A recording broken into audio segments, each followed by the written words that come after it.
اسی طریقے سے قرآن کا علم، اسی طریقے سے حدیث کا علم، یہ سندوں کے ساتھ قرآن ہمیں سینہ بسینہ ہم تک کے پہنچا ہے۔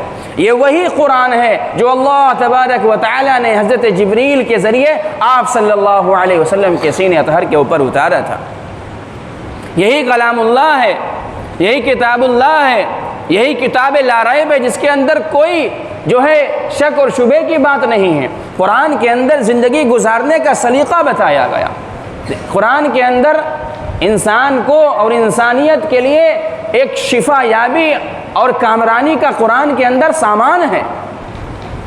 قرآن ایک معجزاتی کتاب ہے کہ جہاں قرآن کی تلاوت سے روح کو سکون ملتا ہے، جہاں قرآن کی تلاوت سے بے چین سینوں کو اطمینان ملتا ہے، جہاں قرآن کی تلاوت سے تڑپتی روحوں کو ایک قرار میسر ہوتا ہے، وہیں قرآن زندگی گزارنے کا ایک سلیقہ سمجھاتا ہے، عبادت کا طریقہ سجھاتا ہے،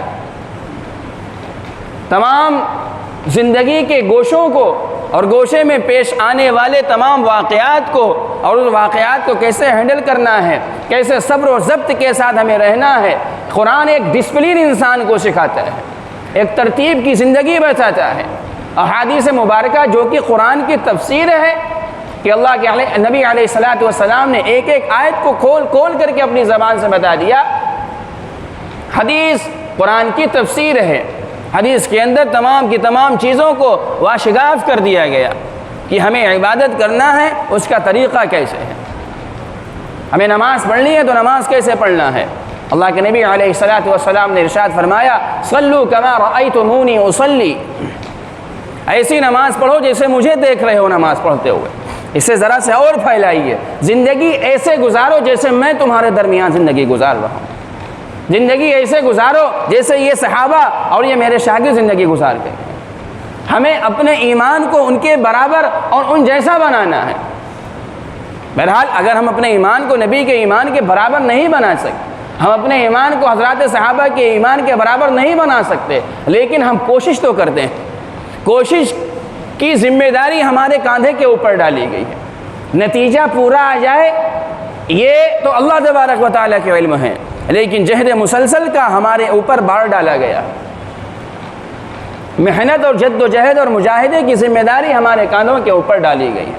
تو میرے دوستو، یہ قرآن اور یہ علم، یہ وہی قرآن اور وہی علم ہے، یہ وہی طریقہ اور وہی سلیقہ ہے۔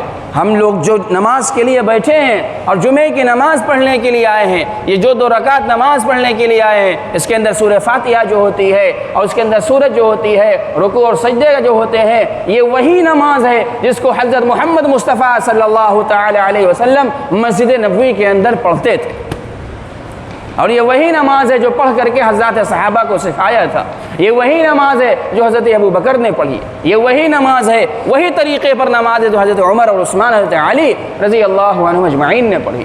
ذرا برابر اس کے اندر کوئی فرق نہیں ہے۔ مسجد دوسری ہے، جگہ دوسری ہے، زمین دوسری ہے، لیکن رکوع کرنا اور سجدہ کرنا، قومہ کرنا اور جلسہ کرنا، قیام کرنا اور ہاتھ کا اٹھانا اور آمین کہنا اور سورہ فاتحہ کا پڑھنا اور سورت ملانا، یہ سب حضرت محمد مصطفیٰ صلی اللہ تعالی علیہ وسلم کا فرمایا ہوا، جو احادیث میں تسلسل کے ساتھ ہم تک پہنچتا ہے، جو سند بسند احادیثیں ہمارے تک پہنچی ہیں، جو بیان کی گئی ہیں۔ یہ دین اسلام ہمیں غور کرنا چاہیے اور سمجھنا چاہیے، چونکہ ایمان ہمیں مفت میں مل گیا ہے، چونکہ ایمان ہمیں فری میں مل گیا ہے، ہم مسلمانوں کے گھر کے اندر پیدا ہو گئے، ہمیں اسلام کی قدر ہی نہیں۔ ذرا زندگیاں اٹھا کر کے دیکھیے اور تاریخ کے اوراق کو پلٹیے اور دیکھیے اور ہسٹری کے پیجز کو آپ پلٹیے کہ کیسی کیسی قربانیاں حضرات صحابہ اکرام نے، ان کے بعد لوگوں نے، اور کیسی کیسی ایمان کو حاصل کرنے کے لیے اور ایمان کو بچانے کے لیے اور ایمان کو پھیلانے کے لیے کیسی کیسی قربانیاں دے رہے ہیں۔ چلیے چھوڑ دیجئے، نہ تاریخ اٹھائیے، نہ ہسٹری کے صفحات کو آپ کھنگالیے، چھوڑ دیجئے۔ اس وقت بھی آپ دیکھ لیجئے کہ کیا ایمان کے ستون کے اوپر قائم ہونے والے ہمارے لوگ غزہ اور فلسطین کے لوگ ہیں کہ نہیں ہیں؟ ابھی ان کا ایمان ہی کا مسئلہ ہے کہ نہیں ہے؟ کس طریقے پر مضبوطی کے ساتھ وہ ایمان اور اسلام کا دامن تھامے ہوئے ہیں؟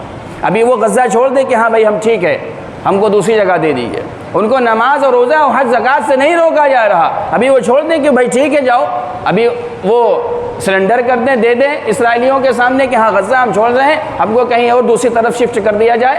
ٹھیک ہے, رہو, نماز پڑھو, روزہ رکھو, جو کچھ کرنا ہو کرو, لیکن نہیں جو بیت المقدس کی حفاظت میں قربانیاں وہ پیش کر رہے ہیں اور قبلہ اول کی حفاظت میں وہ دھڑ اور سر کی قربانیاں پیش کر رہے ہیں, اور لاکھوں لاکھ لوگ اب تک کے جو ہے شہید ہو چکے ہیں وہ قبلہ اول کی حفاظت کے لیے, وہ ایمان کی حفاظت کے لیے. یہ وہ ڈھال ہیں, وہ ڈھال ہے دیگر دوسرے ممالک کی حفاظت کے لیے. یاد رکھیے, جس وقت غزہ اگر خالی کرا لیا گیا اور جس وقت تسلط ہو گیا ظالم اسرائیلیوں کا فلسطین کے اوپر, تو یاد رکھیے یہ بات حلفاً و قسماً کھائی جا سکتی ہے, پھر دوسرے عرب کے ممالک بچ نہیں سکتے, نہیں بچ سکتے, کیونکہ ان کا ارادہ تو مدینہ منورہ تک کے قبضہ کرنے کے اوپر ہے. آپ گریٹر اسرائیل کا نام سنتے ہوں گے, آپ نقشہ اٹھا کر کے گوگل کر کے دیکھ لیجئے کہ کہاں تک ان کا گریٹر اسرائیل بنانے کا وہ مصر کو بھی اپنے ساتھ میں شامل کریں گے, وہ اردن کو بھی اپنے ساتھ میں لیں گے, وہ لیبیا کو بھی اپنے ساتھ میں لیں گے, اور دیگر جو ان کے نقشے کے اندر ممالک ہیں وہ سب کو ملائیں گے.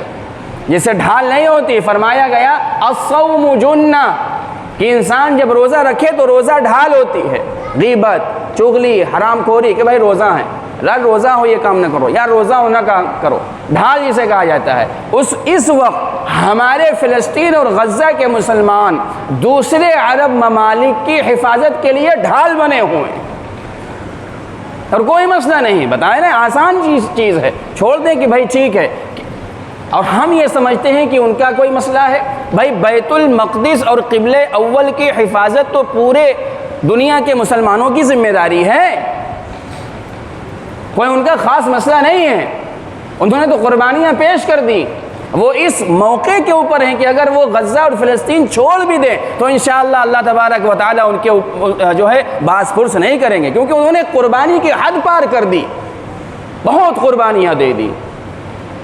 لیکن مسئلہ تو ہمارا اور آپ کا ہے, لیکن مسئلہ تو اور دیگر 57 اور 56 ملکوں کا ہے کہ تم کیا کر رہے تھے. ہم سے یہ بات پوچھی جائے گی, یاد رکھیے, ہم سے پوچھی جائے گی یہ بات.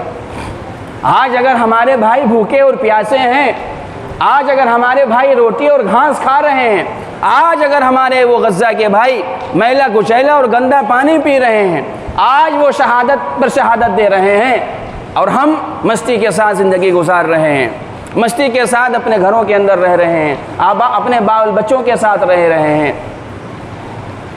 اور کسی بھی طریقے کا ہمارے دل کے اندر ان کے لیے کوئی غم نہیں ہے, ہمارے اندر ہمارے سینوں میں احساس نہیں ہے, ہماری دعاؤں میں اگر ان کا حصہ نہیں ہے, اگر یہ سب بھی نہیں ہے, ہماری فضول خرچی کے اندر روک تھام نہیں ہے, ہم اپنی امداد ان تک پہنچانے کے فکر مند نہیں ہیں.